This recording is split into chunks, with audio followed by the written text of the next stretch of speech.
പാകിസ്ഥാനിൽ ഒരു ഭീകരാക്രമണം നടന്നാൽ അതിന്റെ ഉത്തരവാദി ഇന്ത്യ ആകുന്നത് എങ്ങനെയാണ്? പാകിസ്ഥാൻ സേനയും അവിടുത്തെ ഔദ്യോഗിക വൃത്തങ്ങളും ഇപ്പോൾ ഇന്ത്യയെ കുറ്റപ്പെടുത്തുന്നതിന്റെ തിരക്കിലാണ്. കഴിഞ്ഞ ദിവസം ഖൈബർ പക്തൂൺഖ്വ മേഖലയിൽ, അതായത് കൃത്യം പറഞ്ഞാൽ വടക്കൻ വസീരിസ്ഥാനിൽ ഒരു ചാവേർ ബോംബാക്രമണം നടന്നു. സൈനിക വാഹന വ്യൂഹത്തിനിടയിലേക്ക് ഒരു ചാവേർ വാഹനം ഓടിച്ചു കയറ്റി സ്ഫോടക വസ്തുക്കളും നിറച്ചുകൊണ്ട്. ആ ചാവേർ സ്വയം പൊട്ടിത്തെറിച്ചു. ഏതാണ്ട് 13 സൈനികർ, പാക് സൈനികരാണ് കൊല്ലപ്പെട്ടത്. 10 സൈനികർക്ക് ഗുരുതരമായി പരിക്കേൽക്കുകയും ചെയ്തു. 4 പേരുടെ നില അതീവ ഗുരുതരവുമാണ്. 19 സിവിലിയന്മാർക്കും ആ സംഭവത്തിൽ പരിക്കേറ്റിട്ടുണ്ട്. ഈ സ്ഫോടനത്തിൽ ഏതാണ്ട് 6 കുട്ടികളും, അതായത് സമീപത്തെ വീടിൻ്റെ മേൽക്കൂരകൾ തകർന്നു വീണ് 6 കുട്ടികൾക്ക് പരിക്കേൽക്കുകയും ചെയ്തിരുന്നു. വളരെ സങ്കടകരമായ കാര്യം തന്നെയാണ്. ഭീകരാക്രമണം അത് ഏത് നാട്ടിലും എവിടെ നടന്നാലും അത് അപലപിക്കപ്പെടേണ്ടതാണ്. അത് ദുഃഖകരമായ സംഗതി തന്നെയാണ്. പക്ഷേ ഇവിടെ പാകിസ്ഥാൻ ശ്രമിച്ചിരിക്കുന്നത് ഇന്ത്യയെ കുറ്റപ്പെടുത്താനാണ്. പാകിസ്ഥാനിൽ നടന്ന ഭീകരാക്രമണത്തിൻ്റെ ഉത്തരവാദി ഇന്ത്യയാണെന്നാണ് പാക് സൈന്യത്തിൻ്റെ വാദം. ബലൂചിസ്ഥാൻ ലിബറേഷൻ ആർമി അവർ നടത്തുന്ന വിമത നീക്കങ്ങൾ അത്രയും ഇന്ത്യയുടെ തലയിൽ വെച്ച് കെട്ടാനാണ് അവർക്ക് താല്പര്യം. അവിടെ നടന്ന ട്രെയിൻ തട്ടിക്കൊണ്ടുപോകലും തുടർന്നുള്ള ഏറ്റുമുട്ടലുമെല്ലാം അതെല്ലാം ഇന്ത്യയുടെ തലയിൽ വെച്ച് കെട്ടാനാണ് ശ്രമിച്ചത്. ഇതെല്ലാം തന്നെ ആ സമയത്തൊക്കെ തന്നെ ഇന്ത്യ ശക്തമായി നിഷേധിക്കുകയും തെളിവുകൾ ഹാജരാക്കണമെന്ന് പറയുകയും ചെയ്തിരുന്നു. ആ രാജ്യത്തെ അകത്ത് നടക്കുന്ന ഭീകരവാദ പ്രവർത്തനങ്ങളെ അമർച്ച ചെയ്യേണ്ട ഉത്തരവാദിത്തം ആ രാജ്യത്തിന് തന്നെയാണ്. അതിൻ്റെ ഉത്തരവാദിത്തം പാകിസ്ഥാന് തന്നെയാണ്. അവിടുത്തെ ജനങ്ങളുടെ ജീവനും സ്വത്തിനും സംരക്ഷണം ഉറപ്പുവരുത്തേണ്ട ഉത്തരവാദിത്തം പാക് സേനയ്ക്കും അവിടെയുള്ള മറ്റ് പോലീസ് അടക്കമുള്ള സംവിധാനങ്ങൾക്കുമാണ്. അവിടെ ഇന്ത്യക്ക് എന്താണ് റോള്? ഇപ്പോഴും അവർ വസീരിസ്ഥാനിൽ നടന്ന ബോംബാക്രമണത്തിൻ്റെ ഉത്തരവാദിത്തം ഇന്ത്യയുടെ തലയിൽ വെച്ച് കെട്ടാനാണ് ശ്രമിക്കുന്നത്. അതിൽ ശക്തമായ പ്രതിഷേധമാണ് ഇന്ത്യ ഇപ്പോൾ അറിയിച്ചിരിക്കുന്നത്.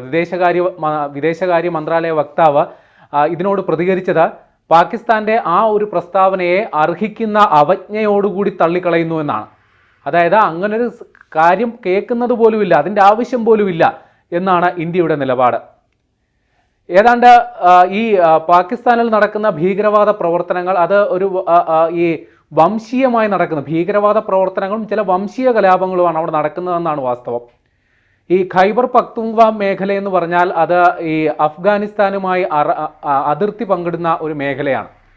ഈ അഫ്ഗാനിസ്ഥാനുമായിട്ടുള്ള അതിർത്തി ഏറെക്കുറെ വേലികെട്ടി അടച്ചതോടുകൂടി ഈ പഷ്തൂൺ വിഭാഗത്തിൽപ്പെട്ട ഗോത്രവർഗ്ഗക്കാർ അവർ 2 വിഭാഗങ്ങളായി വേർതിരിക്കപ്പെട്ടു. അതാണ് ഈ പ്രശ്നങ്ങളുടെയൊക്കെ കാരണം. അതായത് തെഹ്രീക്കെ താലിബാൻ എന്ന് പറയുന്ന അഫ്ഗാനിസ്ഥാനിൽ വേരുള്ള തീവ്രവാദി സംഘടന, അവരാണ് ഈ പഷ്തൂൺ ഗോത്ര വിഭാഗത്തിൻ്റെ സംരക്ഷകരായി ഇപ്പോൾ നിലകൊള്ളുന്നത്. ഈ അഫ്ഗാനിസ്ഥാനും പാകിസ്ഥാനും മുമ്പ് വളരെ സഹകരണത്തിലുണ്ടായിരുന്ന 2 രാജ്യങ്ങളായിരുന്നു. അതായത് താലിബാൻ അധികാരത്തിൽ വന്നതോടുകൂടി അവർ ഈ സായുധ കലാപങ്ങളൊക്കെ നിർത്തിവെച്ച് അവരുടെ ഭരണത്തിൽ ശ്രദ്ധ കേന്ദ്രീകരിക്കുകയാണ്. അപ്പോൾ ഈ പറയുന്ന തീവ്രവാദ സംഘടനകളെല്ലാം ഏതാണ്ട് നാഥനില്ലാത്ത അവസ്ഥയിലാണ് ഇപ്പോൾ ഉള്ളത്. എന്നാൽ അവരിപ്പോൾ സ്വന്തമായി ചില സാമ്രാജ്യങ്ങൾ ഉണ്ടാക്കാനുള്ള ശ്രമങ്ങളാണ് അവിടെ നടത്തുന്നത്. അതിൻ്റെ ഭാഗമായിട്ടാണ് ഇപ്പോൾ പാകിസ്ഥാനെതിരെയുള്ള കലാപങ്ങൾ അത്രയും. ഈ പറയുന്ന അതിർത്തി പ്രദേശത്ത്, അതായത് അഫ്ഗാനിസ്ഥാൻ്റെയും അതിർത്തി പ്രദേശത്ത് 2 കഷ്ണമായി വേർതിരിയപ്പെട്ട പഷ്തൂൺ വിഭാഗത്തെ ഏകോപിപ്പിക്കാനാണ് ഈ തെഹ്രീക്കെ താലിബാൻ പ്രവർത്തിക്കുന്നത് തന്നെ. അതായത് പാകിസ്ഥാൻ്റെ അതിർത്തിക്കുള്ളിലുള്ള ആൾക്കാരും അഫ്ഗാനിസ്ഥാൻ്റെ അതിർത്തിക്കുള്ളിലെ ആൾക്കാരും ഏകീകരിച്ച ഒന്നാകണമെന്നാണ് ഇവരുടെ നിലപാട്. അപ്പോൾ ഇതിനു വേണ്ടി ചില കലാപങ്ങൾ പാകിസ്ഥാനെതിരെയും പാകിസ്ഥാൻ സേനയ്ക്കെതിരെയും ഇവർ നടത്തിക്കൊണ്ടിരിക്കുന്നു. ഇതിന് പ്രതികാരമെന്ന നിലയിൽ അല്ലെങ്കിൽ മറുപടി എന്ന നിലയിൽ പാക് സേന അതിർത്തി കടന്ന് ഈ പറയുന്ന ഈ തീവ്രവാദ കേന്ദ്രങ്ങൾ, അതായത് ഈ തെഹ്രീക്കെ താലിബാൻ കൈയടക്കി വെച്ചിരിക്കുന്ന കേന്ദ്രങ്ങളിൽ വ്യോമാക്രമണം നടത്തിയിട്ടുണ്ട്. അപ്പോൾ ഇത്തരത്തിൽ അങ്ങോട്ടും ഇങ്ങോട്ടും തിരിച്ചടികൾ ഉണ്ടായിട്ടുണ്ട്. കഴിഞ്ഞ മാർച്ചിൽ പാക് സേന നടത്തിയ ഓപ്പറേഷനിൽ 10 തെഹ്രീക്കെ താലിബാൻ ഭീകരവാദികളാണ് കൊല്ലപ്പെട്ടത്. ഈ കഴിഞ്ഞ ദിവസം അതിന് മറുപടി എന്നോണമാണ് ഇപ്പോൾ അവർ തിരിച്ചടിയെന്ന വണ്ണം ഒരു ചാവേർ ബോംബാക്രമണം നടത്തിയിരിക്കുന്നു.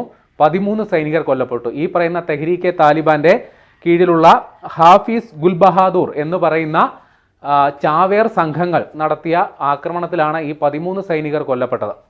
4 പേരുടെ നില അതീവ ഗുരുതരമാണ്. ചിലപ്പോൾ ഇനിയും മരണസംഖ്യ ഉയർന്നേക്കാം. അപ്പോൾ ഇങ്ങനെ ഒരു ഭീകരവാദി സംഘടന ആ ഒരു ആക്രമണത്തിൻ്റെ ഉത്തരവാദിത്തം ഏറ്റെടുത്ത് കഴിയുമ്പോൾ എങ്ങനെയാണ് ആ ബാധ്യത ഇന്ത്യയുടെ തലയ്ക്ക് വരിക? ഈ പറയുന്ന ഭീകരവാദി സംഘടനകളുമായിട്ട് ഇന്ത്യക്ക് ഏതെങ്കിലും തരത്തിൽ ബന്ധമുള്ളതിന് തെളിവുകളുണ്ടോ? ഇതുവരെ അത്തരത്തിലുള്ളൊരു ആരോപണം പോലും ആരും ഉന്നയിച്ചിട്ടില്ല എന്നുള്ളതാണ് വാസ്തവം. നേരത്തെ ഈ തെഹ്രീക്കെ താലിബാൻ അടക്കമുള്ള താലിബാൻ്റെ മൊത്തത്തിലുള്ള ആൾക്കാരുടെ രക്ഷാകർതൃത്വം അല്ലെങ്കിൽ സംരക്ഷണം പാകിസ്ഥാനായിരുന്നു. അവിടെ അമേരിക്കൻ അധിനിവേശം നടന്നപ്പോൾ ഈ പറയുന്ന അഫ്ഗാനിസ്ഥാനിലുള്ള താലിബാൻ്റെ ഈ പറയുന്ന വിമോചന പോരാളികളെന്ന് ഇവർ വിശേഷിപ്പിക്കുന്ന ആൾക്കാർ അത്രയും പാകിസ്ഥാനിലായിരുന്നു അഭയകേന്ദ്രമുണ്ടായിരുന്നത്. താലിബാൻ അവിടെ വീണ്ടും അധികാരത്തിൽ വന്നപ്പോൾ അവർ അടിമത്വത്തിൽ നിന്നും മോചിതമായെന്ന് പ്രഖ്യാപിച്ചത് പാകിസ്ഥാൻ പ്രധാനമന്ത്രിയായ ഇമ്രാൻഖാൻ ആയിരുന്നു. അപ്പോൾ അത്തരത്തിൽ നല്ല ബന്ധമുണ്ടായിരുന്ന ആൾക്കാർ ഇപ്പോൾ രണ്ട് ധ്രുവങ്ങളിലായി പോയതിന് ഇന്ത്യ എന്താണ് പിഴച്ചത്? ഇപ്പോൾ പാകിസ്ഥാനിലെ ഈ പറയുന്ന അല്ലെങ്കിൽ അഫ്ഗാനിസ്ഥാനിലെ ഈ പറയുന്ന സായുധ സംഘങ്ങൾ അത്രയും പാകിസ്ഥാനെതിരെ പോരാടുന്നു. അതിൽ ഇന്ത്യക്ക് എന്താണ് റോള്? ഈ പറയുന്ന പാകിസ്ഥാനിൽ കഴിഞ്ഞ വർഷം മാത്രം ഏതാണ്ട് 290 പേരാണ് ഭീകരവാദ പ്രവർത്തനങ്ങളുടെ ഇരകളായി കൊല്ലപ്പെട്ടത്. അതിൽ സാധാരണക്കാരുണ്ട്, സൈനികരുണ്ട്, എല്ലാവരുമുണ്ട്. ഈ തെഹ്രീക്കെ താലിബാൻ മാത്രമല്ല, അവിടെ ഈ ബലൂജ് ലിബറേഷൻ ആർമി എന്ന് പറയുന്നവരും പാകിസ്ഥാനെതിരെ തന്നെ വാളെടുക്കുന്നവരാണ്. അവർ ബലൂചിസ്ഥാൻ്റെ വിമോചനം ആഗ്രഹിക്കുന്നവരാണ്. അവർ ഈ പറയുന്ന ജാഫർ എക്സ്പ്രസ് തട്ടിക്കൊണ്ടുപോയി വലിയ രീതിയിലുള്ള അക്രമം നടത്തിയത് ലോകമെമ്പാടും വാർത്തയായതാണ്. ഏതാണ്ട് 21 പേരാണ് ആ സംഭവത്തിൽ കൊല്ലപ്പെട്ടത്. അതും കഴിഞ്ഞ മാർച്ചിലാണ്. 21 പേരിൽ ഏതാണ്ട് 4 പേർ മാത്രമാണ് സൈനികർ, ബാക്കി കൊല്ലപ്പെട്ടത് അത്രയും സാധാരണക്കാരാണ്. അവിടെയും ഈ പാക് സേനയും അതേപോലെ തന്നെ പാക് സേനയുടെ ഒത്താശയോടെ പ്രവർത്തിക്കുന്ന ചൈനീസ് ഏജന്റുമാർക്കെതിരെയുമാണ് ബലൂച്ച് ലിബറേഷൻ ആർമി പ്രവർത്തിക്കുന്നത്. അതിൻ്റെയും പാപഭാരം അത്രയും ഇന്ത്യക്ക് മേൽ ചാർത്താനാണ് ഈ പാകിസ്ഥാൻ്റെ ശ്രമങ്ങൾ അത്രയും. പക്ഷേ അതിനെ സംബന്ധിച്ചും ഏതെങ്കിലും തരത്തിൽ തെളിവ് ഹാജരാക്കാനോ കൃത്യമായി ആരോപണം തെളിയിക്കാനോ പാകിസ്ഥാന് സാധിച്ചിട്ടില്ല. ഈ പറയുന്ന ബലൂച്ച് ലിബറേഷൻ ആർമിക്കും തെഹ്രീക്കെ താലിബാനും കിട്ടുന്ന ആയുധങ്ങളും പണവും എവിടെയാണ്, അതിൻ്റെ ഉറവിടം അന്വേഷിച്ച് കണ്ടെത്തണം. അത്തരം തെളിവുകൾ പാകിസ്ഥാൻ ഉണ്ടെങ്കിൽ അത് വെളിപ്പെടുത്തണം. പക്ഷേ വെറുതെ എന്താ പറയുക, പച്ച നുണകൾ പടച്ചുവിടുക, ആരോപണം ഉന്നയിക്കുക, അടിസ്ഥാനരഹിത ആരോപണങ്ങൾ ഉന്നയിക്കുക, ഈ പരിപാടിയാണ് പാകിസ്ഥാൻ ചെയ്തുകൊണ്ടിരിക്കുന്നത്. അതായത് ശശി തരൂർ പറഞ്ഞ പ്രസ്താവന വളരെ പ്രസക്തമാണ്. ശശി തരൂർ എന്താണ് പറഞ്ഞത്? നിങ്ങൾ വിഷപ്പാമ്പുകളെ പാലൂട്ടി വളർത്തുന്നുണ്ടെങ്കിൽ അത് എപ്പോഴും അയൽവാസികളെ തന്നെ ആക്രമിക്കണമെന്ന ഒരുറപ്പും വേണ്ട. അത് ഒരുപക്ഷെ നിങ്ങളെ തന്നെ തിരിഞ്ഞു കൊത്തിയേക്കും. പാകിസ്ഥാന് സംഭവിച്ച അതാണ്. അവരൊരു കാലത്ത് ധാരാളമായി ഈ പറയുന്ന വിഘടനവാദികളെ അല്ലെങ്കിൽ ഭീകരവാദ പ്രസ്ഥാനങ്ങളെ ഇന്ത്യക്കെതിരെ അണിനിരത്തുന്നതിൻ്റെ ഭാഗമായി അവർക്ക് വേണ്ട ആയുധങ്ങളും പണവും എത്രയും നൽകിയിരുന്നു.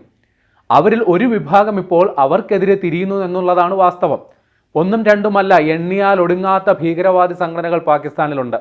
അതിൽ ഇന്ത്യയുടെ അല്ലെങ്കിൽ ലോകരാജ്യങ്ങളുടെ എല്ലാം നോട്ടപ്പുള്ളികളായ ലഷ്കർ ഇ തോയ്ബ, അതേപോലെ തന്നെ ജെയ്ഷെ മുഹമ്മദ് തുടങ്ങിയ വമ്പൻ ഭീകരവാദ പ്രസ്ഥാനങ്ങളും അവിടെയുണ്ട്.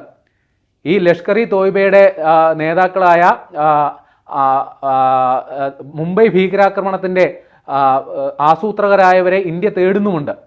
അതേപോലെ അൽ ഖ്വയ്ദയുടെയും IS-ൻ്റെയും, അതും ലോകവ്യാപകമായിട്ടുള്ള ഒരു ഭീകരവാദി നെറ്റ്വർക്കുകളാണ്. ഇതിൻ്റെയും പ്രവർത്തകർ പാകിസ്ഥാനിൽ പലയിടങ്ങളിലായിട്ടുണ്ട്. അപ്പോൾ ഇത്തരത്തിൽ ഒന്നും രണ്ടുമല്ല, എണ്ണിയാൽ ഒടുങ്ങാത്ത ഭീകരവാദ പ്രസ്ഥാനങ്ങളുള്ള പാകിസ്ഥാനാണ് ഇപ്പോൾ ഇന്ത്യക്കെതിരെ പഴിചാരുന്നത്. ഇന്ത്യ ഈ കാലം അത്രയും ഭീകരവാദ പ്രവർത്തനങ്ങൾക്കെതിരെ പോരാടുന്ന ഒരു രാഷ്ട്രമാണ്. നിരവധി രക്തസാക്ഷികൾ ഭീകരവാദത്തിൻ്റെ ഇരയായി ഇന്ത്യയിലുണ്ട്. അങ്ങനെയുള്ള ഒരു രാജ്യം എങ്ങനെയാണ് മറ്റൊരു രാജ്യത്ത് ഭീകരവാദ പ്രവർത്തനം പ്രോത്സാഹിപ്പിക്കാനായിട്ട് വെള്ളവും വളവും നൽകുക?